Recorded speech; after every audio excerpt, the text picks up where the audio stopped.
Freaknik, but it wouldn't have happened if it wasn't for the DMV The Club. DMV. You just taught me something new today. You know, loved it. Wait, so did they stop doing the freedom picnics? Freaknik was technically the Freedom Picnic. They just Because stopped. freedom and Freaknik just sound. You know, you could be a free freak too. You can't. You can't. But no, what stopped it was.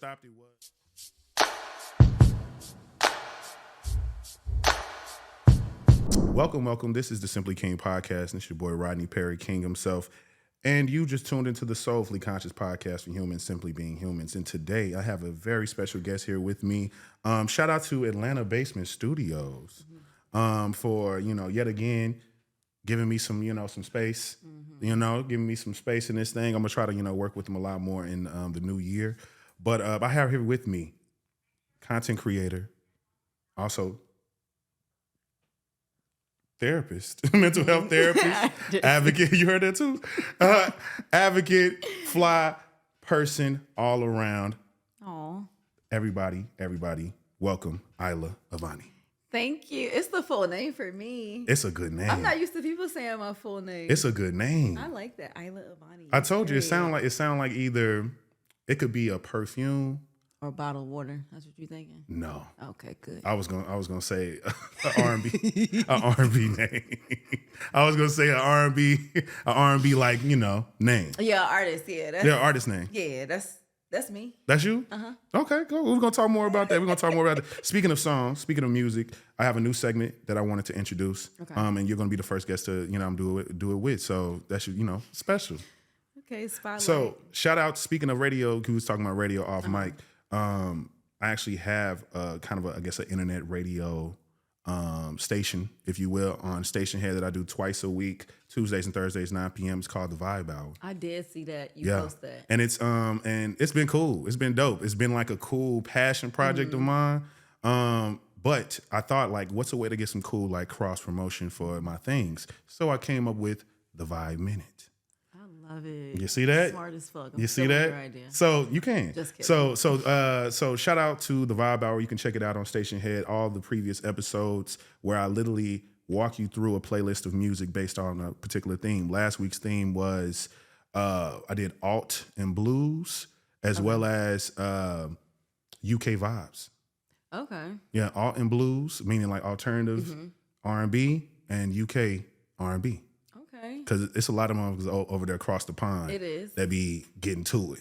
It's like they dropped off a very specific amount of vinyls to them, and they just studied that. That is very true. Because all of them have figured out a way to capture a very specific sonic, and they deliver it very well. Yeah. And throughout, I kind of mixed it in with people. I called it, you either sound like Estelle, where you sing in your accent, or Craig David, where you sing out of it. I like that you mentioned him. Shout Yeah, out to Craig David. Yeah, he was.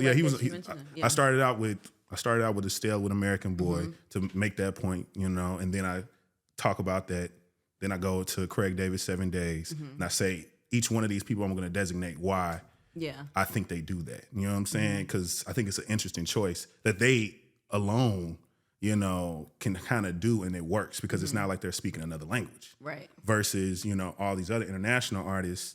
They speaking a whole other language, and you really just vibing off the vibe. Yeah, Don't even be knowing. All that Burna Boy. It's this new artist I found, and he's singing in French, but it was so powerful that I'm like, I still to this day have no idea. The Colors video, was he he had all white on, and he had kind of a cleft. Wait, what? He had a cleft lip. I don't know if he had a cleft lip. He didn't have any teeth in the front. Yes. But yeah, his lip is kind of yes. I said, I love him. I love it. I have no idea what he's saying. And the crazy part about it is I think I've only looked up one song that was a quote unquote world song like that. And the lyrics do kind of, it makes sense for the vibe, but it's crazy how the translation sounds too. Because you wouldn't think all these words you're saying to say one phrase. Yeah. Damn, that's what that means. That's it. You know what I'm saying? Despacito. Gotta start saying that. But the question that I have for you is, what song feels therapeutic to you? Okay, so I'm gonna say there's two. Okay. Right. So because I'm I'm somewhat stubborn. So if I like something, I'm someone who will listen to it over and over and over and over again. Like I like to watch the same thing, listen to the same thing. So my first one is Donny Hathaway. Ooh. You didn't expect that? I like that answer. Expect that? It doesn't even matter what it is next. Donny Hathaway, what?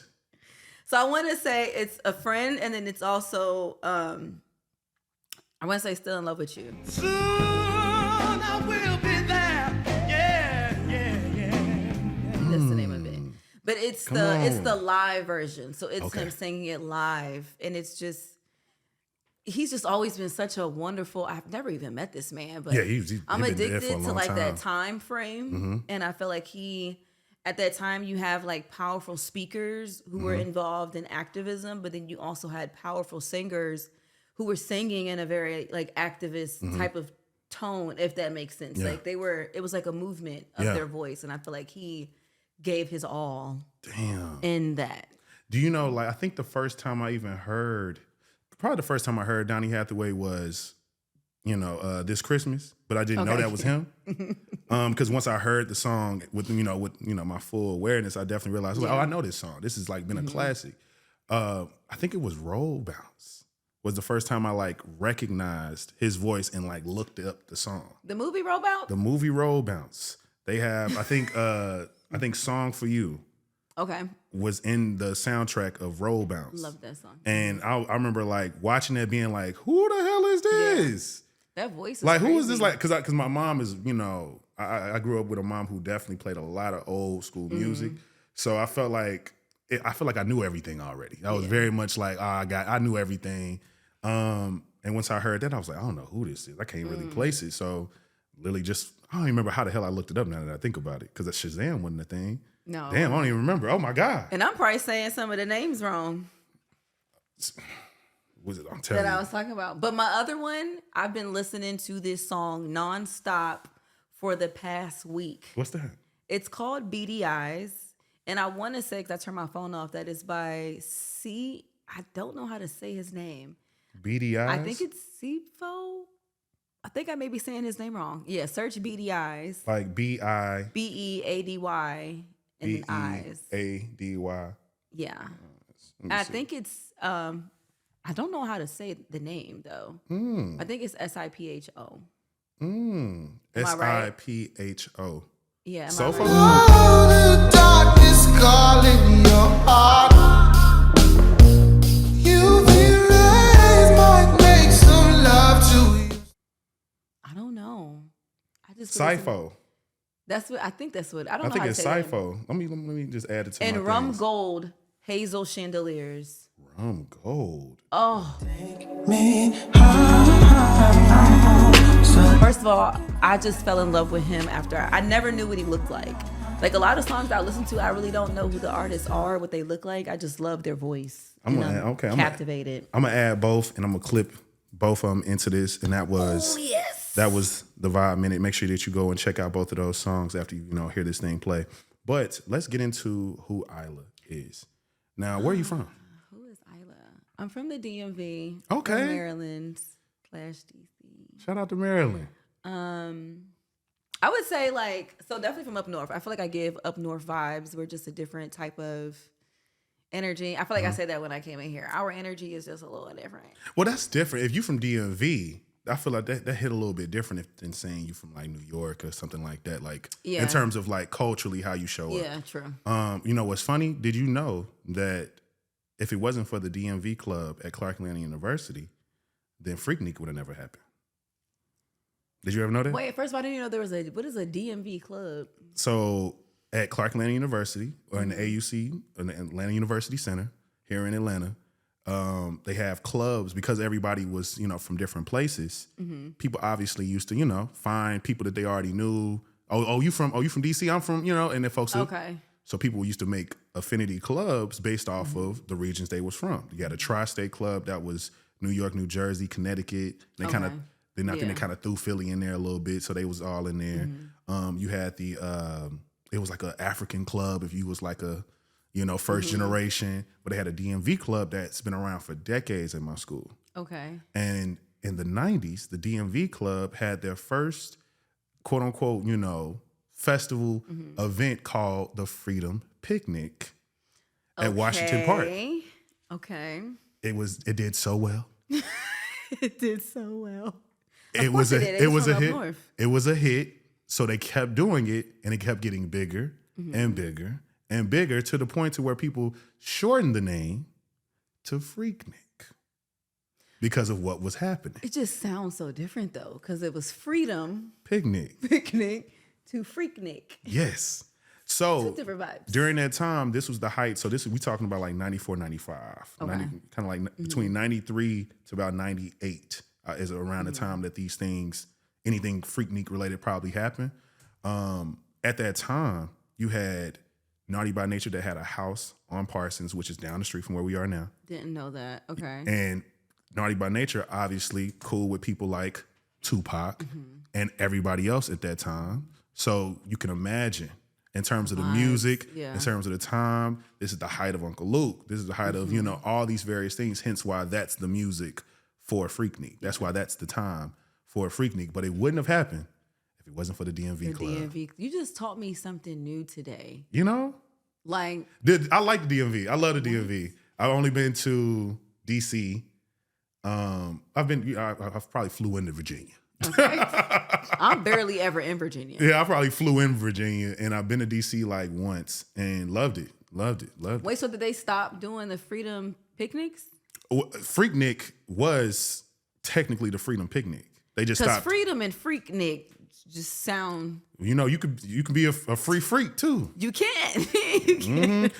But no, what stopped it was the obvious complaints from the community because I don't think people really understood the vastness in which Freaknik became, because I think everybody believes they can actually conceptualize. Oh, it was just at Piedmont Park and that was crazy. So everything around Piedmont Park is crazy. No, you can find pictures right now of Freaknik times and them looking like, oh, I know this street. This is Peachtree because that's the building is that old. Oh, okay. So they was in this whole city was taken over. They was taking over the interstates. Wilding out. You can see. I seen a picture of Freaknik weekend in like 1990 something, and they was in Decatur. So imagine that. So if the whole city is like finding a way to party, like I only know one person who gave me like a story about Freaknik. Okay. I don't know why I got into this Freaknik tangent. It was I don't know. Because you wanted to be outside. Yeah, I guess. But basically, he told me that it was so crazy. He went to school in the 90s, and he was I think he was in Alpha. I don't know if he pledged at that time or not, but him and his bros had came down for Freaknik, and he said they were on the way to the park, to Piedmont Park. They said the exit that they got off of, it was somebody parked, and it was a woman on the roof of the car, spread eagle. Somebody auntie. And a nigga face. Basically, all like we Somebody obviously see uncle. what's happening. We can't even see her bits. We can my see this gosh. nigga head going crazy. Somebody aunt and uncle was They outside. didn't even make it to the park. They just parked on the shoulder. They said, "Shorty, we finna just get out right here. Just go ahead and hop up on the car. I got you, baby." You see what I'm saying? And then they said when they got to the park, they said it was so many people who had basically nothing on. This is not by any means, making it, because a lot of bad things that happen in Freaknik too. Yeah. But to contextualize the whole gravity of it all, he said he seen TLC just walking around like they was regular. They were just walking around. But that's why I love the 90s, because I feel like everyone felt like we're regular people. Like we outside, like y'all, we all one and the same. Now niggas is brand new. Because they could just pop up and nobody know. You just got to believe that you saw Brandy at the FYE. You feel me? You just Brandy. Like, how did I get into this? You saw Usher at the the Virgin Music Store. Yeah. And people just got to believe you. If you didn't take a picture, you had no disposable camera. How do we know but you really met him? But in the 90s, I would believe it. Because you had to. Yeah. Like, you had to be like, well, I do remember you did say you went, you got an autograph. That's why people just be like, sign me. Just put here so I can, like, show and prove that I know you. So, that I know you. DMV upbringing, what brought you to Atlanta? So, this was, like, the craziest thing. I was actually, like, ending my lease. I was finishing grad school. And I was like, okay, I really want just a change. I was just bored with what I was doing back home because I feel like everything was kind of the same when I got out the military. Damn, girl. You lived a lot of lives.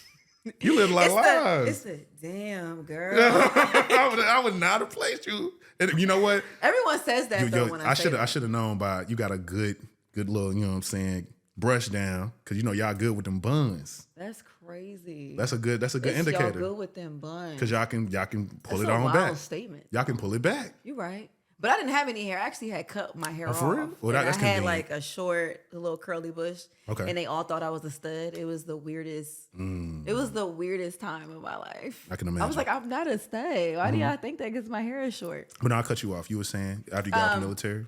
But yeah, so I moved here. I wanted to create programs for Atlanta public schools. Like I really wanted to get more involved. I was doing the work back home, but I think it was just a disconnect because it felt like when you are home and you're attempting to build communion and collaboration around the people in your community and there's a lack of that support, it's like, okay, y'all don't really want to do this. Yeah. I'm going to take this somewhere else where it may be appreciated, I guess. So yeah, I just decided out of nowhere, I was like, I'm just going to move to Atlanta. And this was like a very random spur of the moment. I don't know what I'm about to do, how I'm about to move. But I made the transition. And then I think once I got out here, the more I began to connect with people, which was mostly creatives, it allowed me to tap more into the creative side because I had put that on pause because I wasn't sure how to bring together the therapeutic side and my creative side together without it being too disconnected. I feel that. And I think that's everybody's welcome into Atlanta is that you're gonna meet people who what's the ongoing joke in Atlanta? Nobody in Atlanta got a real job. They don't. That's why at 12 p.m. it's Like traffic. why so many people on the road? Yeah, because everybody work from home. You know, which is I love that about Atlanta though, because I think that we need to highlight and have these spaces and places that feel like incubators and ecosystems that we can like pour into and really get something back from. I've met a lot of people who have told me nothing but good things about their first 6 months or their first however month in terms of maybe it was hard in terms of figuring out, you know, certain things and they've got their, you know, welcome to Atlanta type moments, got their shit busted into, something like that. But they never speak to their network being something that took a long time for them to gather. If they were in the creative spaces and they were creative themselves and had something to offer, it's pretty easy. And I always tell people, no matter where you move, if you aren't together, like with yourself, mentally, emotionally, if your money ain't right, you know what I'm saying? And then you're not actually tapped into the actual community of that place, you won't like it no matter where it is. It could be New York City, it could be DC, Maryland, it could be Houston. You're gonna be like, I don't see why y'all like it so much. Because you so away from it. I still don't like it though. Damn, you don't like Atlanta? No, I don't. I don't like the traffic. I don't like how slow people are. Like, I like to do things with a sense of urgency. Okay. Because I got stuff to do. Okay. And I feel like out here, everyone moves slow. Yeah. They're like, yeah. There's no, it doesn't seem to be a real perspective outside of the environment because of what people have normalized. Yes. In regards to Atlanta. Yeah. Where are we thinking differently? I think I can say that the advantage that I had in coming to Atlanta is I came as a college student. I was 18. And so when you are that young, that impressionable, but also you're getting a discount residential experience. So you get that one piece of automatically being a part of community, understanding kind of the ins and outs of things that the average person, it would take so much time because you can't just come here for a weekend. You can't just spend 6 months plus live life and work and think that you're going to get acclimated as fast versus a college student where shit, after I get done with these 3 classes, I can do what the fuck else I want. And that was what a lot of us did, obviously, as every college student in any city does. So you learn so much about the place and understand like what you can do, what you can't do, where you should go, where you can't go. Understanding the culture of the people who are from there a lot better because they also are going to your school, showing you the way, showing you where to eat, showing you what to stay away from. Just understanding a lot more versus now, I think that the problem with Atlanta is that has great branding, has shiny aesthetic, but has lost a lot of its substance because it's been able to really like gain so much from those particular spaces and places, like becoming this kind of, you know, trendy place to live and work and having like a handful of success stories and blowing them out the water to be like, see, look, Pinky Cole she from Baltimore. Yeah. She ain't from here. She went to CAU, went to New York. Whatever happened in the middle doesn't matter. She moved to Atlanta and became a mogul. Yeah. That's how the story is. Even though the in between is what matters the most for her to be able to even make Slutty Vegan. Yeah. And so people don't speak to that part when it comes to Atlanta story. They make it seem like because you came to Atlanta, that's why you're successful. Started popping. Yeah. Because Atlanta, that's what Atlanta does. Yeah. When in reality, it's like, no, you're going to have to work. You're going to have to look like anybody else. And I think the problem is that once you kind of quote unquote in, a lot of people are allowing you to be in for so many different reasons. I always used to say back in the day, and RIP to Takeoff, I always used to say, nobody want to miss out on amigos. Yeah. You don't want to be the one who you met them and then you passed up on them. Yeah. And now they're the amigos. Yeah. So a lot of people who are quote unquote gatekeepers in Atlanta might seem a lot more approachable than any other city, because if you could at least come with something, they're going to give you a shot. They're going to let you come into a room or two. Yeah. And if you can keep up, shit, you might be able to get something out of the situation. And they don't want to be the one to pass up on you, knowing that people are flooding to this place to, for something to happen. Everybody got something in the tuck. Like, I can show you this. Sense. So I think it's all fucking up the economy though. I can imagine. So it's not making any sense. Right? So you stayed and you stayed and you started your podcast. My show. Your show. You know what I'm saying? Tell us about that a little bit. So, and it's crazy because I started the rebrand, and I really did the rebrand because I didn't want to be limited with the name and the concept that I initially created for Daily Store Run. Yeah. And I'm someone who, I'm slightly a perfectionist, but I'm also like, I overthink, and I have so many ideas. So at times it can be difficult for me to just stick with one thing and just focus on that. But I really created the space we create because I felt like when people were coming on the initial podcast, it wasn't really geared toward the concept. It was more geared toward just us discussing just natural things, but centered around mental health. I see. So I figured if I can change the name and change just how the branding looks, it opens it up to a more diverse and inclusive crowd and audience, but still is centered around like the culture, Black culture. I like that. And vulnerability of Black culture. Ooh, the vulnerability of Black culture. That sounds like a book, a novel. It do like the damn. I'm about to write that down when we leave. Yeah, the subtext. You know what I'm saying? Like vulnerability of Black culture. Damn. Because that's deep. Me an idea. That's deep. Well, that's what it is. Yeah. It's just what you get when you fuck with me. But that's why I like Atlanta, because when I came out here and I began to connect with people and even just share just parts of my ideas. I enjoyed seeing the excitement of other people. Yeah, and you the need to fact do that. Other people had ideas, and it was like, oh, you could do this too, and this. And it was like back home, I was not. That was not happening. Yeah. Because back home in the DMV, I feel like it's more centered around working, government-y type of things, politics. That it's difficult to try to tap into your creativity because it's not really an atmosphere. You're not seeing a lot of studios, not a lot of creative things. Baltimore has it. And Baltimore is a standalone because there isn't a lot of financial support for Baltimore. But I feel like for DC and the other parts of Maryland, you're really not going to get what you're looking for. And it's probably a lot of people who are more so leaning into practicality more than anything. It's like, you're a creative. My nigga, I'm making so much being in this tech job or having this governmental contract.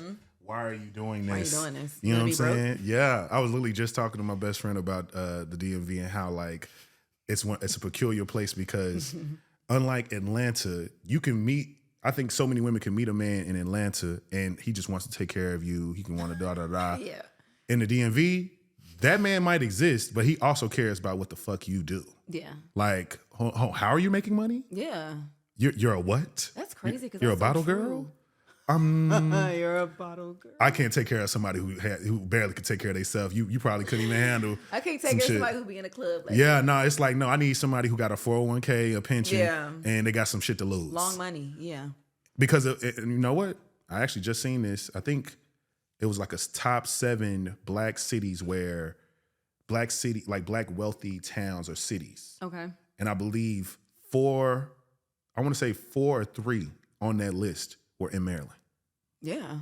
I knew making money out there. I knew that from history, like a history context, that like it's a bunch of, you know what I'm saying, old Black money, which is the peculiar thing about Atlanta, because Atlanta's the same. There's a lot of black families that have had money for over a century in Atlanta. So that's why, like, you see certain things that have really been around for a long ass time. But I digress. I love talking to you though, girl. You're easy to talk to. That's how I know your ass. I told you that when I came in here. You're right. Like, You're right. About anything. You got me. I got to acknowledge you. You got me. You got me. So, and you coming down and you still here, and you definitely, you know, actively working, trying to, you know, get into the black vulnerability of it all. My first question to you is, why do you think therapy is still taboo after it's already been introduced in popular culture? It's already being introduced, you know, on the day-to-day. People are using all this jargon. People are speaking out loud, and people are creating all these various resources. Why do you think still for black people, therapy is taboo? I believe it's still taboo because you have a lot of individuals who want to move into the realm of therapy and understand what it looks like in regards to like self-awareness, mindfulness, just the way that they think, their perspective. But I feel like their surroundings and the people, their community is still stuck on the old ways of doing things. You know, we don't really speak on certain things. We don't want to make other people uncomfortable. Yeah. We don't want to, you know, ruin the dynamic of the family because we appreciate how copacetic it is. Yes. So I feel like when people are in a space of healing and wanting to evolve their mindset, if you stick around an environment that's not conducive to what that looks like, you're kind of gonna be trapped in what that looks like. So you're not really gonna foresee therapy as being a healing experience. You're gonna really see it as being a space where you'll be judged or they won't understand you, they can't relate to you. But all of those narratives come from an old, I don't want to say old people, but like just an old fashioned way of thinking. That's not really, it made sense at that time because it was for survival. Yeah. It was weird. We can't really talk about these things because we don't want to lose our community. We don't want to lose our home. You know, if you think about it, what's that film with, oh my gosh, it was an old black and white film. I want to say with Diane Carroll. And it was black and white? I think so. I can't remember. No, describe it. So she had multiple children. And so she had a partner, but when the lady, the caseworker, quote unquote, would come by, Claudette, okay. You know, she couldn't say that she had a partner. And that was taboo. It was like, we can't do this for our safety because we'll lose out on an opportunity. Yeah, James Earl Jones. Yeah. Oh, you know that film. A lot of people have never seen that movie because even I just kind of forgot what the hell it was. Yeah. But yeah, so I feel like... it was Claudine. I think it was Claudine. Claudine. But I feel like it's similar to that where it's like if we speak too much, we'll lose out on things that we work so hard for. Yeah. We'll lose out on things that we had to struggle for and advocate for. But it's like the times have changed where people are kind of tired of being silent in the face of trauma. Yeah. They're tired of having to push through the day with what they're feeling and not being able to express it. But I feel like if people are still surrounded by those types of people, then your perception of what therapy is just going to continue to be swayed and seen as taboo. That makes sense. So basically the precedence of survival takes more for sure of a priority over healing. Especially when you're black. That's why I say it's important when it comes to black culture. Because a lot of people, they're looking for a therapist to understand that, but you have to find someone who understands black culture and what it looks like to be black, what it looks like to be a black woman and be expressive, because you're seen as, oh, well, they're strong and they can just push through and keep it going, and the men are this, and it's like, who created that notion? We didn't create that notion for us. Right. That notion was created by white supremacy and white oppression. And they had to kind of live through that, because if you try to get out of that, you could be targeted, you could be attacked, you could be killed. But now, I mean, I just feel like people are fed up. I agree. I think that we're at a point now where so much damage has happened to each other that we can't even look, we can't point fingers outside ourselves now. Right. We can't say that the reason why you have this, you know, a strange relationship with your parents or people within your family is solely connected to, you know, white intervention in some way, shape, or form. This nigga had a job and still wasn't present. This motherfucker was in the house and you still never heard "I love you." Your mama was there the whole time, just as thick as you, but called you fat every day. So many. That wasn't meant to be funny, but just you know what I mean. mean. Just as thick as you, but calls you fat every day. But that's the point though. It's like people come to those, you know, very traumatic moments to realize, like, you know what? I will cut these niggas off. I do want to feel better about myself. I do want to change and shift so many things about my life. So it makes sense. Yeah. I think that, you know, to add to that, because you answered that question, you actually damn near answered my follow-ups good too. You did that shit good, so girl. funny. To make it into, because I don't know how many of your clients are men as well, but like the thing that I thought about before I got into therapy myself in 2019, shout out to Claude, my therapist, I thought about a lot of, you know, things that I was into personally. Okay. And I think that what made me a good candidate for quote unquote therapy was more so because a lot of the things that I was doing already was kind of emulating some sense of like self-soothing in some way, shape, or form. So I've always been into quotes since I was in high school. Loved, you know, these old Tony Robbins quotes and all these just random things about, you know, looking inward and all these various things. I remember telling my best friend something about why I feel like I've always had a good temper. And I told her, I was like, I read something, I can't remember who said it, but I remember reading something at a real early age where it said that allowing for people to make you upset, they have power over you. And I'm like, damn, And I that's like something that. I'm still learning. And that's something that like I didn't realize I really led my life with that at an early age, because I was always had a pretty good moderate temper. You really had to do a lot for me to, because I always just be like, look, I'll just leave. I don't gotta stay here and like allow myself to get upset. And that was always a revolutionary option for people. They never thought about that. Like, hold on, you ain't gonna stay here and argue with me. hold up. We not done. And now everybody just kind of staring and looking like, well, damn, my nigga, you really did a lot, and he don't care. Yeah. And he came back to the court. He came back to school. He came back into the bathroom. You didn't scare him away. You didn't do anything like that. So I never really had to worry about that. Also had a little bit of a growth spurt early too. Okay. So also it was a little bit of that happening too. Motherfuckers stop trying you after a while. But nevertheless, I was into a lot of things. I was into, you know, just self-expression as a whole. Like I love to talk, you know, and I love to just speak my mind about particular things. Unbeknownst to me, I was this budding creative that liked to write. And so but I didn't know that was what I was doing in terms of like writing out my feelings or expressing my feelings directly. I remember that was my weird Achilles heel in my like puppy love days, is that I used to be big caking on that phone writing sonnets on the phone, 4-page letter, like, hey, you know, this is how I feel about you, girl, all this type of shit. I cannot. And they would always be like, Rodney, I really appreciate that, but I do not know what to say. Like, what do you mean? I don't know what, I like you too. Like, I don't know what to say. This is a lot. This is too much. And I'm just like, I need to scale this shit back. I need to bring it in a little bit. Scale it back. Yeah, because I'm scaring them away. Because they like, nigga, you like me, but I don't know what to say. If you like me with the words.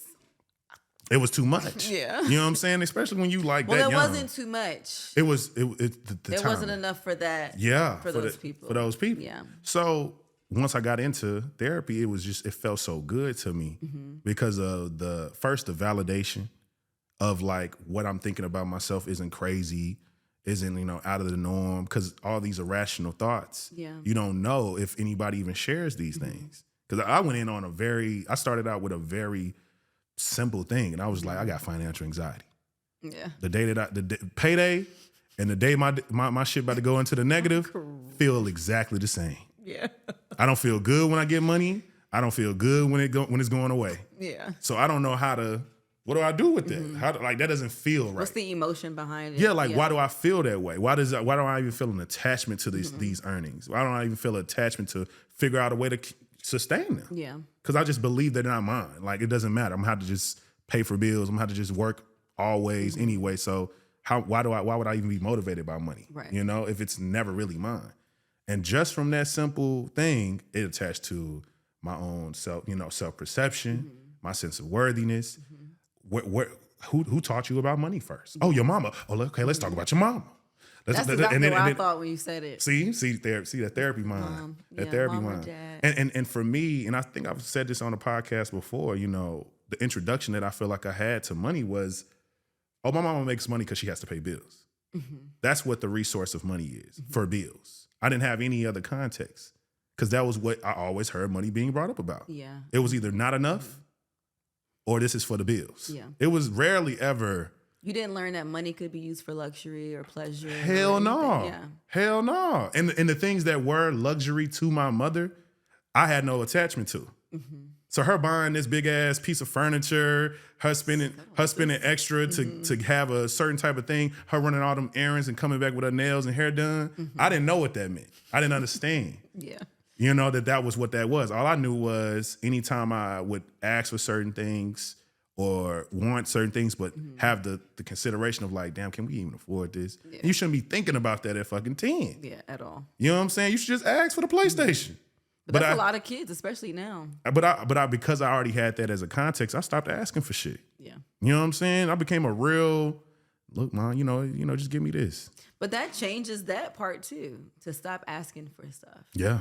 Like you learned, okay, what action do I need to take after connecting the dots around money and pleasure and survival? Yeah. That I should be quiet and just not ask. Yeah. And I would say this is a good pivot to my next question to you is, I think that a common phrase that you hear a lot on the internet these days is doing the work. Oh. What you thought I was going to say? No, I had no idea. I was okay. Just like, my God. What do people be saying? Because they say a lot of stuff. They say a lot. They say a lot. And I think that there's a very specific aversion to the idea of quote unquote doing the work. But also too, I think it's so ambiguous for a lot of people when people say that. It's like you hear it a lot when there's particular things that are happening, like particular offensive things that are happening by men, and men are on the internet trying to find ways to, to cape and cop please for whoever this person is. And it's like, that's what's wrong with y'all. Y'all niggas need to do the work. Yeah. That's what you're talking. And so many men either say individually in their own private conversations, see, there you go with all that therapy shit, coming in here with all that therapy shit. You know what I'm saying? It's like, well, here I come then. Welcome it. And so what would you say is the idea genuinely of like, quote unquote, doing the work? I mean, for me, because especially when it comes to an individual, doing the work is really, you're seeking some sense of self-awareness. Because this is your individual body. Yeah. You have to stand and sit in this body for however long you need to.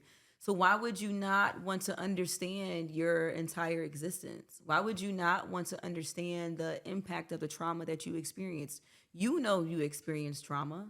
You know that this trauma has changed your entire perception, the way that you communicate, the way that you view certain things. Why would you not want to dive in and do the work to understand yourself? It's you. It's you. You're the only you got. Me. You're the only you got.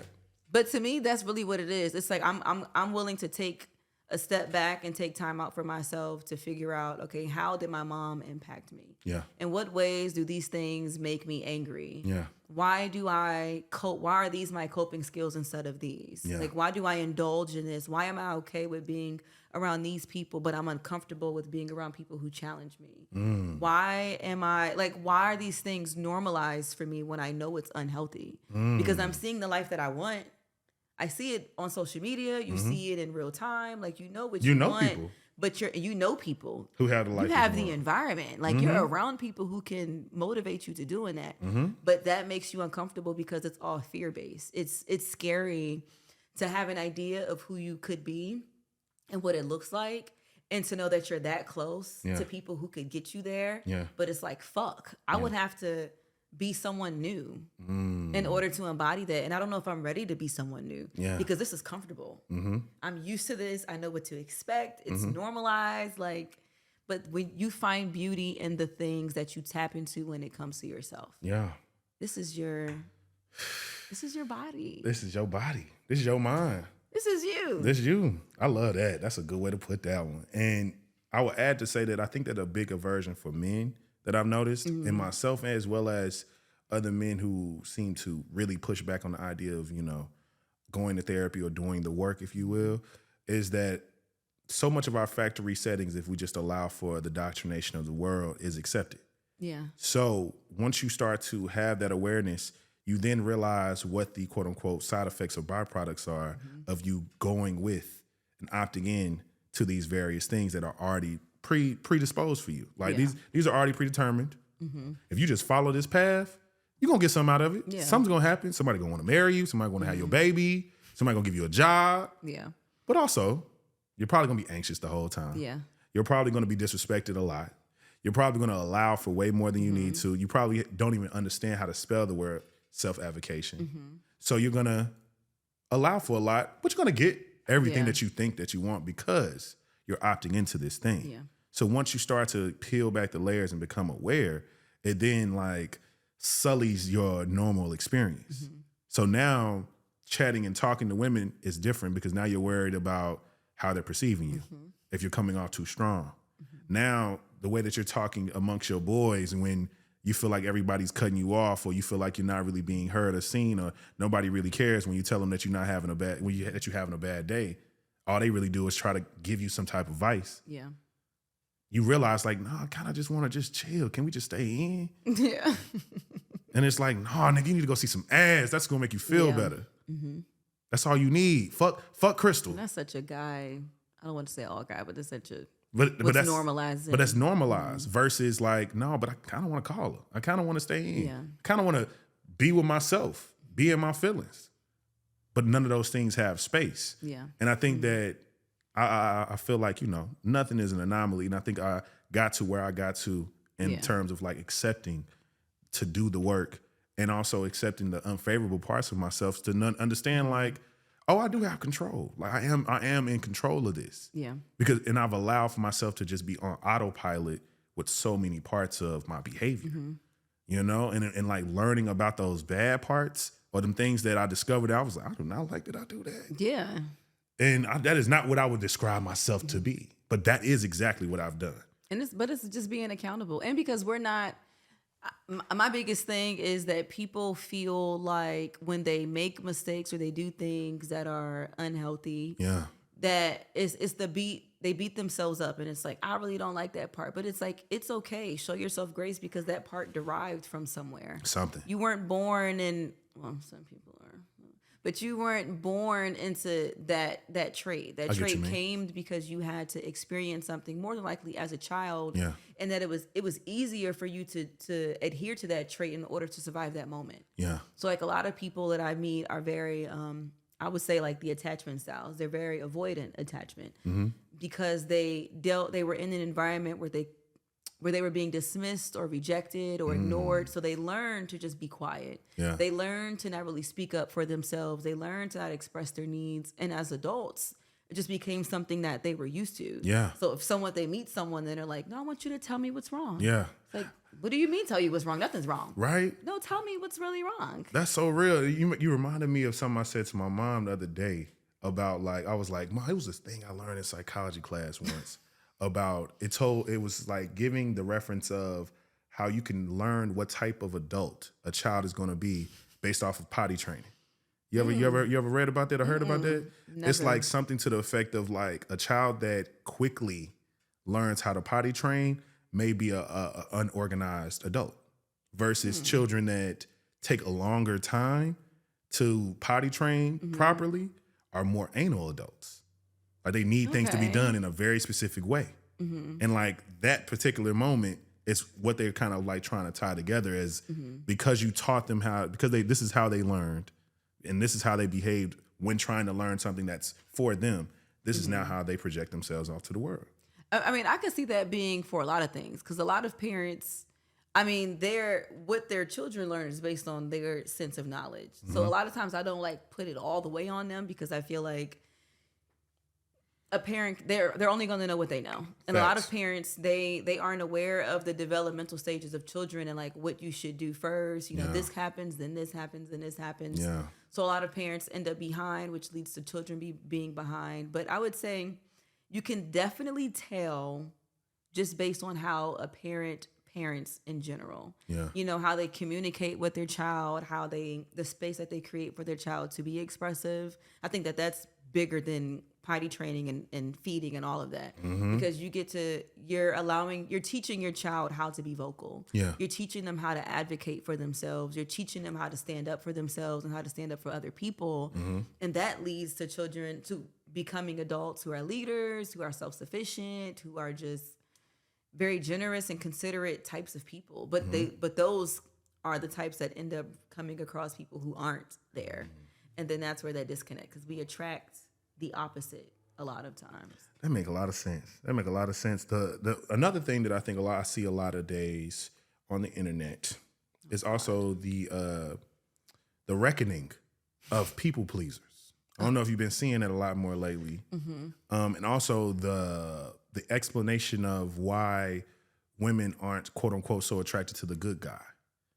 Like, what does that actually mean? And I, for anybody who may not understand, or maybe, you know, y'all last name is Star, people pleasers, I've been seeing a lot of people kind of dissect and analyze, and these are not therapists or counselors. I don't think a lot of these people are just, a lot of the best ones I've seen are personal anecdotes of people saying that they used to be people pleasers, and this is how they recognize that these weren't good attributes to have, because they realized how something that you would think is a quote unquote, you know, comes off as a positive because you do all these things that people would like for you to do. But what is that actually?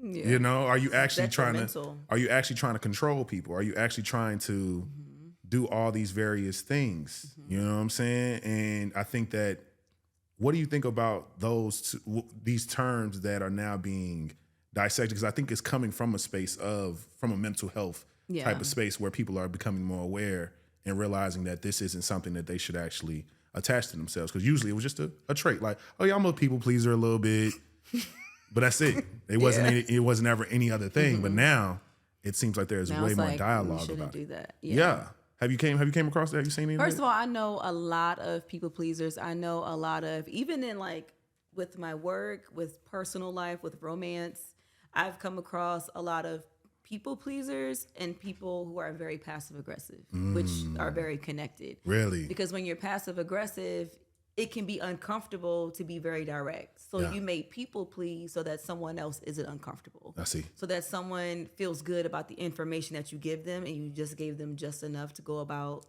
whatever notion they have in their mind. Yeah. But I feel like it also just comes from, again, a sense of survival. Something was happening in your childhood where you had to adhere to an environment that was unsafe, that was unhealthy, that was toxic. And it was easier for you to just satisfy the caregiver at the time to get out of whatever bad thing was going to happen. You know, a lot of kids who deal with abuse, it'll be, no, I'm so sorry, I'll do this. Yeah. And it's like, and they become adults who is like, no, okay, I'll just do this today. It's like, but you don't really want to. So you're really letting go of yourself. I mean, because I hear it when I meet with kids who are dealing with abuse, you know, that's how they talk. It's like, no, you know, I'm so sorry, I promise I won't. And it's like, it's okay. Yeah. You made a mistake. Yeah. You don't have to do that. And I feel like they didn't get that part. Where it was like, you don't have to satisfy me. I want you to be honest. I want you to be truthful. They were missing the component of, I want you to be authentic. I don't want you to pretend for me, because then that leads to manipulation. Yeah. You know, now you're, like you said, a sense of control. Yeah. Now you want to change the narrative in your environment and whatever that interaction is to satisfy that other person, but you're losing yourself. And it's like every single time you do that, you're losing a piece of yourself to the point where you become an adult and it's like, who am I? Yeah. What do I really want to do with my life? What career do I want to have? Like, people are telling me about my friendships, but I'm used to these friendships. Yes. It's like you were used to those friendships because you were pleasing people in those friendships. Bam. And those people were allowing you to do that. Yes. And ultimately enabling that behavior because no one else could see what was going on. Or they could see it and they just didn't give a fuck, which is just irresponsible. Very irresponsible. But yeah, I feel like a big thing with that nowadays is that people are realizing that it doesn't lead to anything good for them, that they're more stressed out, they're more hypervigilant of their surroundings. They may become more anxious or more avoidant. Yeah. You know, I want to avoid situations that cause me to people please, but now I'm anxious because I'm going to say yes where if I feel do like people pleasing. Right. I'm just going to tell them yes. I don't want to make anyone upset. I don't want to deny anyone of something. But all in all, you don't know who you are, and you're denying yourself. You're denying yourself the opportunity to have people learn you. Yeah. You're taking away someone else's opportunity to connect with you on a deeper level because you're just trying to satisfy them. That's so deep. They're not even learning anything about themselves. Yeah. From the interaction. Yeah, because you're giving in, you're conceding. You're just giving in. Yeah. And you like, I think the biggest thing for me though is the opportunity. I feel like you have to give people the opportunity to get to know you by being authentic. You know, if you're lying, then people are getting to know a false version of yourself. Facts. And you're wearing a mask. Facts. So then you just have all these people around you thinking they know you, and it's like, no, they know the masked version of you. They don't know you. And you don't know you. Facts. And now we're all confused on what the fuck is going on. And imagine the overall emotional damage that you do to yourself Yes. when you haven't been showing up as yourself. It's You've convinced heartbreaking. yourself. And I think that, to me, I think I've noticed, you know, certain people pleasers, when they crack, the first thing that they say is, I do so much for everybody. Yes. I've done this. I showed up for you. And nobody here for my birthday. Nobody here for this. Nobody showing up for me when Yeah. I'm going through it. I show up for y'all all the time. Yeah. And it's like, yeah, because you did a lot of shit you didn't really want to do. And these people also let you do a lot They of let shit. you do it. that Knowing didn't- yeah. No, not really caring if you the person who was going to do it, or knowing for a simple fact that they just talk about something that they might need, that you're going to find a way to create a solution for them, because that's who you are. Yeah. And That's that who you comes claim with to be. discernment, right? Yeah. So there are people who, like, it's one thing to be resourceful and wanting to support people because that's what you should do. Yeah, But I feel like it's also about the intention for sure. behind it. For You sure. know, are you doing it to people please? Yes. Or are you doing it to be resourceful? Yeah. Because if it's the people please, then obviously these people aren't going to do it back because they don't even know what's going on with you internally. Yeah. You're not giving them the opportunity. You know how I figured out how to understand if you're playing a role versus like actually showing up as yourself? For me, it was understanding if I had an emotion behind my action.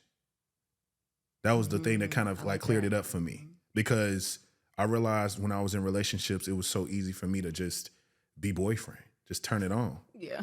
And like, once I understand what your needs are, what your wants are, what's the things that the collection of, you know, projects that I still got to work on, it was easy to create the dynamic that gave me whatever I wanted. Yeah. Because I'm meeting your basic needs. I'm trying to provide some sense of pleasure. I'm showing up consistently. Now, what happens, how I noticed it was that there was this consistent, you know, feedback Okay. and criticism that I got of detachment. Of like, I don't know if you here, you're not present I was with going to me. say that earlier when you were like, I just leave. I was like, okay. Yeah. Attachment. See that? See, Because this there's is so much discernment with detachment too, though. Because some people detach because of what they grew up in, Yeah. and the avoidant, where it's like, I don't need this connection. And it's like, you need connection for sure. but you are afraid of the connection. For sure. And I think that for me, what made me understand it was like, when like these actions that I'm doing, they're empty. Like I've figured out a way to just be on autopilot with things. Yeah. So it felt like they were trying to almost like catch me in the midst of the program to snap out of it, you know, and to be myself in that moment. Or to just, especially a person like myself who, you know, gets on the mic and talks about whatever I talk about and probably say something prolific on demand. And yet when I'm alone with them, maybe I'm not showing up that way. Maybe I'm not giving them that level of vulnerability. So they trying to figure out, are you really here? Yeah. Do you really care? Am I just a placeholder for you? Yeah. Am I special? All these various things. So I had to realize, like, okay, what is it that how do I need to like actually think about this? And through chatting about it and going through therapy and like having consistent conversations about how I feel about myself, I realized like, oh, so much of what I don't do in relationships is related to what I don't do for myself. So it was hard for me to connect the dots on you wanting more affection if I don't really give myself that much affection.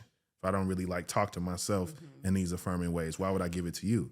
And I think my almost fail-safe programming, if you will, was that I'm never going to do more for somebody else than I've done for myself. I think that was already there, even though I didn't know that that's why I didn't show up in particular ways. Yeah. So it's like you're asking more out of me that I ain't even checked that box for myself. Yeah.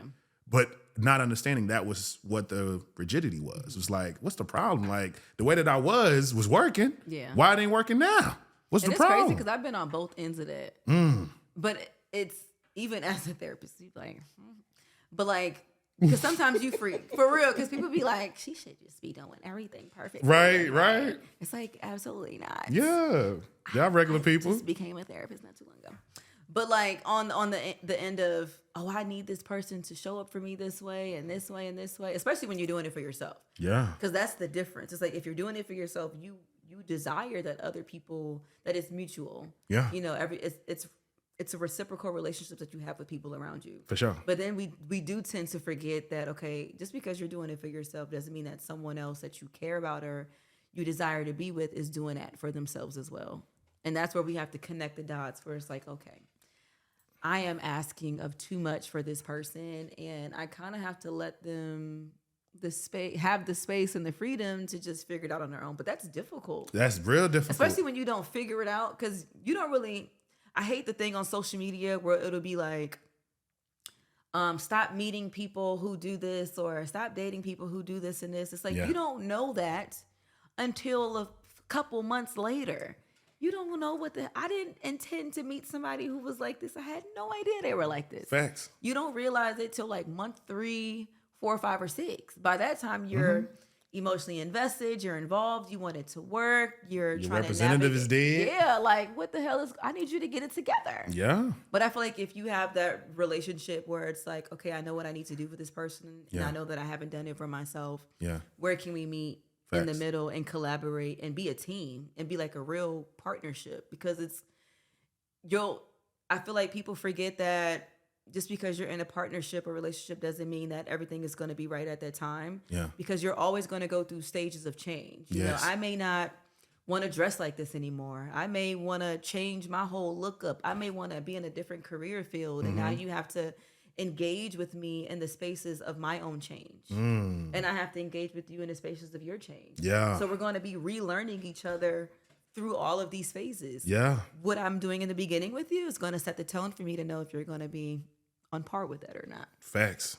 And then we can go from there and I can let you go. Foundation is real. That's real. That's real. And I wanted to also give a little bit of space for the idea of the good guy, because I think that I feel like I dabbled into those spaces for sure, being a part of my identity. But also too was able to understand why it's seen as a negative too. Okay. Because I think it's almost, because I think a lot of people pleasers happen to be women a lot of times. And I think the good guy, quote unquote, is like the best example of what people would perceive as a compliment, but the reason as to why it's bad. What you see on the internet from a lot of men who literally will claim like women only want thugs, they only want this, they only want that. I thought about it pretty deeply a few years ago. Women want grown ass men. Now, what I said to, I was having a conversation with two friends of mine, and I was like, take away the quote unquote fact that these men that y'all have dated, quote unquote, y'all would consider them hood niggas, whatever. Yeah. What was it about them that made you actually like them? And that was when I got the full understanding of why that's even a commonality. And also kind of bursted their bubble a little bit as to probably why they show up that way. Yeah. Because they was like, I feel like every hood nigga I ever dated was the only niggas that paid attention to me. And I was like, you got to make sure you ain't about to drop no dime on them either. Yeah, you ain't got no ops. Like, you ain't got no ops. You're not hanging out with nobody. Like, you cool? With. Like I got to keep you happy. Yeah. Because I don't need you to flip on me. Because you know too much. You done seen too much. You know what I do. So I got to keep you in a good space. I got to be attentive to you. That's so true. You know what I'm saying? But also, too, that's probably one of the only ones that I kind of like dispelled for them a little bit or gave them some other perspective. But everything else is actually a pretty admirable quality if you just take away the quote unquote criminal act. But it's like the fact that they're handling business, the fact that there's some like actual like dominance and some type of masculine presence where they are literally telling motherfuckers what to do, keeping their business in order. A lot of them are organized people. You know, it's like, no, my shit got to stay clean. Yeah. I got to be on this. I got to be this. I got to do that. It's a different type of. And I think there's a certain level of attraction that is to discipline as a whole. So it's just like you just replace that quote unquote career choice with something else, and that's what makes you attracted to him too. He's stable, making money, and certainly trying to be ambitious at what it is that he's doing. Versus the good guy who leads or feels like that's what should bring attractive women and various things to him. He should attract people because he didn't choose to go and sell drugs and scam. So I deserve to have all the most beautiful women in the club because I'm not going to do that. I'm not going to cheat on you. I'm not going to this and that and blah, blah, blah. And what I realized, the unattractive parts to that is this element of wanting a cookie for being a good person And also, so you want a reward for choosing something that you probably didn't want to choose. Like you probably want a don't. reward for just doing the right thing. And that's not a good personality, my dude. It's probably actually makes you even more of an asshole. Yeah. Because when you do get upset, you almost blame it on other people. Yeah. You getting me out of character. Yeah. Is a common thing that you might hear from these type of people. Or them being in denial of their bad behavior. Yeah. Think of like the scene with Lawrence in Insecure. Look at you. You watch Insecure. Oh, I love Insecure. Anybody who knows this podcast knows. When you said Lawrence, I'm like, Lawrence. You know Lawrence? Okay. And the scene where Lawrence, I think it was season 2, Lawrence was fucking with Tasha, who worked at Chase Bank. Yeah. And she invited him to her cookout. Mm-hmm. And he was at a work thing. And he was splitting lit. time. Yeah. He splitting time. Told her that he was committing to this cookout, meeting family and everything. Mm-hmm. But also, I kind of gotta go and be at this work thing real quick. Mind you, the work thing seemed so optional. It did. It was optional. It did not seem like something he had to do. He wanted to be there. He wanted to be there, which is another thing. Good guys don't be saying no, and you should. Because they want to. You didn't want to go to that cookout. You didn't want to tell her no because you don't believe that you can quote unquote tell women no for some reason. Like you're not going to get what you want out of them if you start saying no. Yeah. When in reality, say no, my nigga. He didn't want to meet the family. No. Which is exactly why he should have just said no. He should have said no. Because why are you going to a family cookout? And so he came back once the whole cookout is over. She mad. She's mad. And she's saying what to him? You a fuck nigga. You a fuck boy that think he a good guy. That was such a good scene. Yes. It was a great scene. And it was so revealing from a context of because he was like she just talking to me like he that? ran out of pearls to clutch. He was like, I am a good man. Yeah. I was traversing the network of my career, trying to rise up the ladder. You should be just feeling good that I took the time to do that. Yeah. And then came back and I didn't know I missed everything. I didn't know y'all do a cookout this. What black people do a cookout this short? I'm crying. What black people do a cookout? I thought we was still finna be outside. In the time of a brunch. Yeah. In the time of a happy hour. Yeah. How y'all gonna already be done at the party? But I really like that scene because it also just shows how multi-hyphenate and multifaceted we are just as people. For sure. That you can have great qualities and still do some crazy dumb shit. And that's why you shouldn't judge. Yeah. So also too with the good guys, the fact that you get upset at the idea that women are choosing up on these dudes who are quote unquote, you know what I'm saying, hood niggas, you got to get more solid with you, my nigga. Yeah. You got to feel good about who you are. Yeah. Because the fact of the matter is that nigga probably emulates you in a way. Not even knowing you for real, but he's like, my nigga, I wish I had that choice. Yeah. To not do this shit, to be a CPA, to be a nigga with a straightforward job.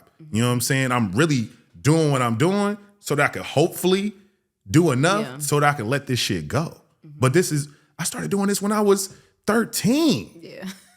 Like you think I wanted to sell dope? You think I wanted to be out here? Yeah. You know what I'm saying? I had hoop dreams. I actually wanted to be a vet. I like animals. Yeah. It'd be shit like that. That's where the empathy and the understanding comes from. And that's why people should be authentic and be open so that you can give someone the opportunity to understand for sure where you coming from. For sure. But I think it's interesting to me. And I think to pivot to this, to what I think is a greater point in this conversation is I think a lot of people are starting to use quote unquote therapy terms. Speaking of these types of people who are creating content, speaking about people pleasing, a lot of them are starting to use their therapy terms in their content. Talking like I literally seen a girl on TikTok speak to attachment styles and damn near made them sound like zodiac signs. Like made it like if you meet somebody with an anxious attachment style or an avoidant attachment, they gotta be a Pisces. They're gonna be this, they're gonna be that, they're gonna be this, they're gonna be that. You need to do this, you need to do that, you need to blah blah blah blah. And I'm like, okay, that's interesting. Yeah. The amount of times I've heard narcissism being thrown around like it's a very interesting, very free flowing word. How do you feel about these particular terms being used outside of sessions and with licensed professionals? Yeah.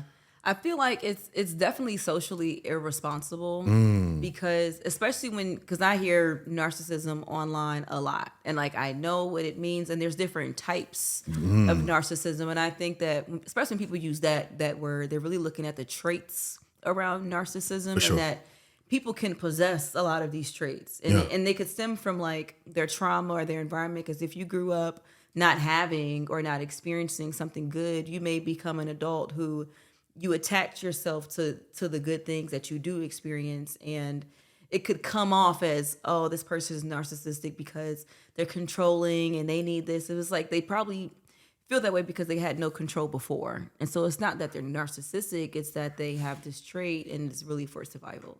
Yeah. So I feel like it's socially irresponsible because people are using it in the wrong context. You have people online who are not using discernment, which they should, but they're not using discernment to do their own research. And you have young kids who really don't even know what discernment and all those things look like. And they see you on TikTok because they're scrolling on there all day. Yeah. So if they see you talking about anxious attachment and astrology as one and the same, then to them, that's one and the same. It's like, okay, well, I'm an Aquarius, so I'll probably have traits around being disconnected from people, and I'm probably avoidant, even though I don't know why I would be avoidant, but I'm probably avoidant. It's like, no. TikTok and social media are not places where you get your therapy from. Yeah. They're not places where you take these terms and apply it directly to yourself. Like you can't force these things to make sense to you when these people don't know you. And a lot of the information that's being put out is very just general information that you can get from a book or get from Google. It's just that they don't have, there's no disclaimers. There's no, make sure you go to a licensed professional for clarity. They're not like putting those other things in it so that people know, okay, this person is not a professional. So what they're saying is more than likely not actually accurate. Yeah. And it doesn't apply to my trauma. It doesn't apply to my culture. Yeah. It doesn't apply to my environment. It doesn't apply to my perspective on the way that I naturally think. Yeah. And so I just feel like it just, and it makes it harder for people who are in the field and the industry to explain these things to clients. Yeah. Because then they come into the space seeking therapy and they have this false notion of what therapy looks like because they're on social media. And it's one thing to like express your therapeutic experience and what you got from therapy, but Facts. It's another when you're basing it and you're putting it out there as if this would be everyone's experience. Because you're taking away from someone's opportunity to learn themselves because of your terrible experience. Right. When you probably didn't do no research on finding a good therapist. Yeah. You probably weren't doing the homework that the therapist was giving you, because we give out homework. You're probably not changing your environments or your habits to make sense to what you're in therapy for. You're likely not addressing the actual behaviors on your own, and you're just hoping for a quick turnaround from therapy. I'm going to go to therapy. I'm going to be healed and at my 6th session, and then I'm going to be fulfilled with life. Like, no one can tell me anything. It's like, that is not what therapy is. Yeah. Therapy is a process. It's a journey. Healing is forever. It's not something that just ends. You're going to go through so many changes in life. We experience so much trauma just from social media. We experience vicarious trauma, which is very indirect trauma, that you see someone being murdered online or something. That's big. You're experiencing it, but it's not direct. But it's within your culture. It's something that you're seeing, and you have to get help for that. Because if you see it so much, it's kind of like trauma porn. Your brain is going to become wired differently. Yeah. I never experienced being in a school and having a school shooting directly at my school. But now that I'm working with kids and I'm going to these schools, I'm way more hypervigilant and way more aware than I ever would have been because of what I've seen online. And you opting into that. And I'm opting into it. Yeah. I'm going to these schools to help these children, but I'm also like, I don't want this to be the day, and I never experienced it directly. So I feel like people just need to do more research and really connect with people who can guide them on what therapy looks like. I agree with that so much. Nothing else said. Because I feel like you can. The clairvoyance going crazy because it's like it's confusing people online. It should be handled more responsibly. That's what you have on there. That's what I said, and you said that in your own way. Because it really should be. It really stresses me out because I I don't ever want to be someone who is putting out information that I don't know anything about. If I don't know about something, I'm not speaking on it. Like I'm not an astronaut. I don't speak on nothing astronomical. The two don't go together, but I'm not speaking on it. Come on. And I feel like it's too many people whose goal is to be knowledgeable in so many different areas. Yeah. That you're missing out on so much other information that goes with what that knowledge looks like. That's real. You're not doing full research. So tap into something that makes sense to you, that you can fully comprehend. Yeah. And maybe guide people with that, but use your disclaimers. Like let people know that, I'm not proficient in this, but I'm well endowed in what this looks like. Okay. That's what I feel. I love that. I think that for me, I've had to kind of, point out when people are psychoanalyzing. And just saying that always makes jars the hell out of people. They be like, what you trying to say? Like you're literally trying to give people an analysis or a diagnosis that you have no space to do or give. Like there's other words. I'm real big on vocabulary. And maybe it's the podcast in me, the podcaster in me, and just the lover of language. But to me, it's like, I believe so many things language can fix, and what language can fix, perspective does the rest. So to me, it's like, it's okay for this nigga just to be called selfish. I get it if you feel like you've already called 30 niggas selfish and this is like the most selfish that you've ever witnessed a man showing up to you on. But the fact of the matter is that is just what it is. Yeah. It's just the most bombastic version of it. Yeah, bombastic. It's intensities to the things. That's just all it is. It really is, though. It's all it is. Yeah. But I think it's hard for people to, because I think that for one, I think a lot of us like the idea of something being specialized in some way, shape, or form. Like there is a monumental reason as to why this crazy ass shit is happening. Like you looking at the camera, like you stop, and like it got to be a reason why the stars, the retrogrades, the things, something is going on. Why am I going through this bad luck? Yeah. Why am I going through these things? And like I think the hard part about quote unquote doing the work is in that reflection part. I remember I always like to remind my friends anytime they get into a particular, point with a person, I was like, understand something, that what led you to this particular heartbreak was you opting in. You had to say yes for him to get this close. So what was it that made you feel like he could? And it's okay to be deceived. Yeah. Well, it's not okay, but it's okay to come back from your reflection, understanding that you wholeheartedly went in with 100% yes, with your body, with your mind, feeling like you were safe, and you weren't. And that's okay. Show yourself grace. You know what I'm saying? But I think it's hard because I think it's, I think I've noticed that there is definitely a really large pattern of over accountability on one side and like lack of accountability on the other, to where people are claiming things that have nothing to do with them. I've dated people and they've told me about very, bad relationships they had prior to us meeting. And they still have so much grace for that person, even though he did this really heinous thing. And I'll be like, damn, I could not do that.